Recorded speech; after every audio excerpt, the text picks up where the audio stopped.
Dagat day! Ayan mga kaibigan, Saturday afternoon. Here is our baon, shrimp, mushrooms, and bell pepper, and yellow rice. We have green apples, grapes, and blueberries. Ayan po, ready na po ang aming baon. Papuntang dagat, ito na nga, na-impake na natin.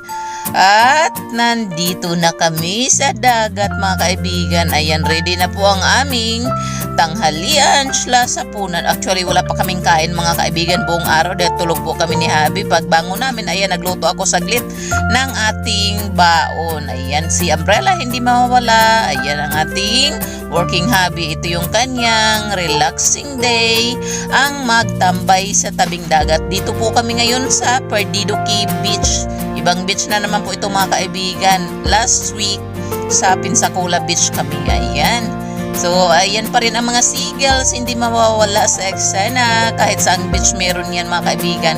At si Habi, tuwang-tuwa yan siya, kakapakain ng mga seagulls. Ayan. Hindi pa nga kami nakakain ng aming baon ng seagulls. Inunan na niya pagpakain mga kaibigan. Oh. Tuwang-tuwa naman ang mga seagulls niyan. Ayan, so ang ganda ng dagat, malinaw, pero hindi po kami naligo mga kaibigan dahil medyo malamig na po ng konti. Ayan. So, yeah. Happy weekend everyone.